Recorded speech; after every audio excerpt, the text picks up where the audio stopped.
क्या आपको पता है कि कभी इस धरती पर 13 महीने हुआ करते थे? हाँ, आपने बिल्कुल सही सुना, 13 महीने। हर महीने में 28 दिन, एकदम बराबर, और पूरे साल में 364 दिन। बचा हुआ एक दिन होता था साल का दिन, जो किसी हफ्ते में नहीं आता था। यह कोई कॉन्स्पिरेसी थ्योरी नहीं है, यह एक ऐसा सच है जिसे वक्त के साथ धीरे धीरे दबा दिया गया। पुरानी सभ्यताओं जैसे माया, मिस्र, केल्टिक और भारतीय पंचांग के कुछ रूप में 13 महीनों वाला कैलेंडर ही चलता था। यह प्राकृतिक चक्रों पर आधारित था, खासकर चंद्रमा के ऊपर। हर महीने की लंबाई होती थी 28 दिन, जो कि इंसानी शरीर, महिला मासिक चक्र, समुद्र की लहरों और चांद की गति सबके साथ मेल खाती थी। लेकिन फिर आया बदलाव और धीरे धीरे 13 महीनों का यह संतुलित सिस्टम गायब कर दिया गया। उसकी जगह ले लिया एक उलझे हुए कैलेंडर ने, जिसमें कुछ महीने 30 दिन के हैं, कुछ 31 के और फरवरी बेचारा 28 का। जैसे टाइम को जबरन मोड़ दिया गया हो। कुछ इतिहासकार मानते हैं कि यह बदलाव सिर्फ टाइम मैनेजमेंट के लिए नहीं था, बल्कि एक पुरानी व्यवस्था को खत्म करने की चाल थी। एक ऐसा कैलेंडर जिसे महिलाएं, किसान और आध्यात्मिक सभ्यताएं सदियों से फॉलो कर रही थी, उसे हटाकर एक ऐसा सिस्टम लाया गया जो सत्ता, चर्च और साम्राज्य के हित में था। सोचिए, अगर हर महीना बराबर होता, हर हफ्ता एक जैसे रिपीट होता और साल की प्लानिंग कभी कंफ्यूज ना करती, तो दुनिया कितनी सिंक में होती नेचर के साथ। लेकिन नहीं, हमने उस संतुलन को खो दिया। तो सवाल यही है, क्या 13 महीने का कैलेंडर ज्यादा नेचुरल, साइंटिफिक और स्पिरिचुअल था? और क्या आज हम एक झूठे सिस्टम में जी रहे हैं, जिसे हमने नॉर्मल मान लिया है? तारीखें बदलना आसान नहीं होता, जब तक कोई ताकत उन्हें बदलने पर मजबूर न कर दे। वो कैलेंडर जिसमें 13 बराबर महीने होते थे, वो इंसान और कुदरत के बीच का सबसे बड़ा तालमेल था। लेकिन फिर एक दिन सत्ता की मेज पर कुछ चेहरे बैठे और उन्होंने तय किया कि अब वक्त को नापने का तरीका भी उनकी मर्जी से होगा। सबसे पहला बड़ा बदलाव आया 46 ईसा पूर्व, जब जूलियस सीजर ने रोमन साम्राज्य में एक नया कैलेंडर लागू किया, जूलियन कैलेंडर। इस कैलेंडर में चांद की बजाय सूरज को आधार बनाया गया और महीने 12 कर दिए गए।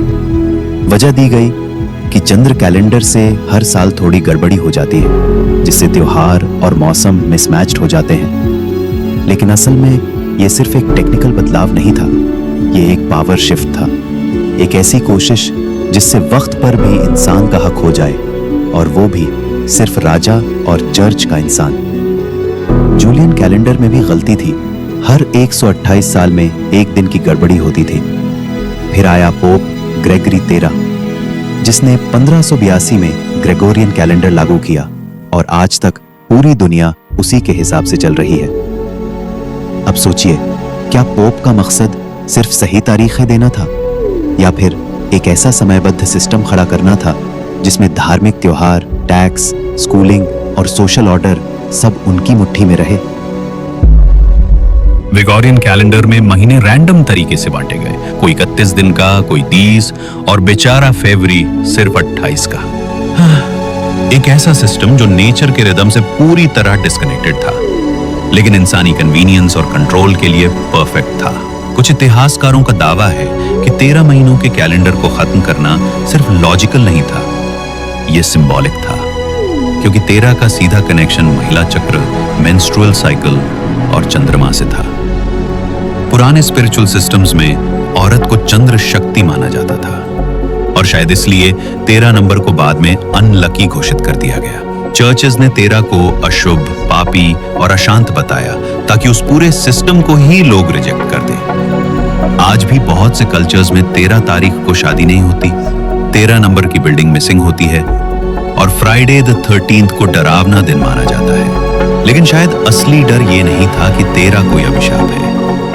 असली डर ये था कि अगर लोग 13 की सच्चाई समझ गए, तो वो फिर से नेचर, मून और फेमिनिन एनर्जी से जुड़ जाएंगे। तो क्या 13 नंबर को मिटाकर एक पूरी सभ्यता का कनेक्शन मिटा दिया गया, या फिर ये सिर्फ एक तारीख नहीं, बल्कि इंसानी इतिहास का सबसे गुप्त रचा हुआ इल्यूजन है। आज जब हर इंसान टाइम से लड़ रहा है, deadlines, school terms, tax dates, तो एक सवाल जरूर उठता है, क्या हमारे पास कोई बेटर सिस्टम नहीं था? असल में था 13 महीने का कैलेंडर, जिसमें हर महीना 28 दिनों का होता था, एकदम बराबर। पूरे साल में 364 दिन और एक एक्स्ट्रा ईयर डे जो किसी हफ्ते में काउंट नहीं होता। इसे आज की दुनिया में कहा जाता है इंटरनेशनल फिक्स्ड कैलेंडर। इस सिस्टम का सबसे बड़ा फायदा यह है कि हर महीने मंडे से शुरू होता है, हर तारीख एक जैसे वीकडे पे पड़ती है और कोई लीव कंफ्यूजन नहीं होता। मतलब सब कुछ प्रेडिक्टेबल, ऑर्गेनाइज्ड और स्ट्रेस फ्री। लेकिन दुनिया इसे फिर से क्यों नहीं अपनाती? जवाब उतना ही सिंपल है, बिकॉज केओस सेल्स। जब सिस्टम कॉम्प्लेक्स होता है तो उससे कंट्रोल बनता है। कई industries, calendars, taxes, corporate finance इस अनइवन टाइम सिस्टम पर टिकी हैं। कुछ कंपनीज ने कोशिश की, जैसे ईस्टमन कोडाक, जिसने 13 महीने का कैलेंडर अडॉप्ट किया था इंटरनली, पर दुनिया ने उसे रिजेक्ट कर दिया क्योंकि सोसाइटी बदलाव से डरती है। अब जब हम AI, स्पेस एक्सप्लोरेशन और प्लैनेटरी टाइम सिंकिंग की बात कर रहे हैं, तो एक ऐसा कैलेंडर सिस्टम चाहिए जो फ्यूचरिस्टिक भी हो और नेचुरल भी। कई थिंकर्स आज ओपनली कह रहे हैं ग्रेगोरियन कैलेंडर फ्लॉड है और उसे सिर्फ इसलिए फॉलो करना ठीक नहीं कि हम उसकी आदत में हैं। कुछ और आगे बढ़कर कहते हैं ये कैलेंडर एक माइंड कंट्रोल टूल है, नॉट अ टाइम टूल। तो सवाल अब हमारे सामने है, क्या हम फिर से उस सिस्टम की तरफ लौट सकते हैं जो पूरी तरह से मून, नेचर और बॉडी रिदम से जुड़ा था, या हम हमेशा के लिए एक मैन मेड इल्यूजन में फंसे रहेंगे जिसमें टाइम तो दिखता है मगर सच छुपा होता है? अब फैसला आपका है, कन्वीनियंस चाहिए या कॉस्मिक बैलेंस। कभी कभी सबसे बड़ा झूठ वो होता है जिसे पूरी दुनिया सच मान लेती है।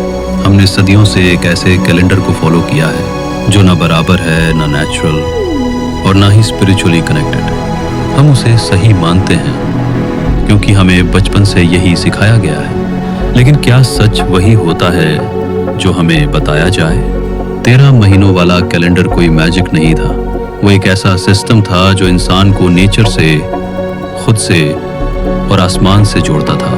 हर महीना 28 दिन का, हर दिन एक जैसी रिदम में, एक बैलेंस जो आज की दुनिया में कहीं खो चुका है। लेकिन अब जब हम एक नई दुनिया की तरफ बढ़ रहे हैं जहां AI सोचता है, इंसान भागता है और वक्त रुकता नहीं, तो क्या हमें फिर से वो सिस्टम नहीं चाहिए जो वक्त को समझने का मौका दे, बस काटने का नहीं? कुछ लोग कहेंगे इतना बड़ा बदलाव पॉसिबल नहीं है, तो जवाब सीधा है, पॉसिबल और सही में फर्क होता है, और जो सही है वो कभी न कभी शुरू जरूर होता है।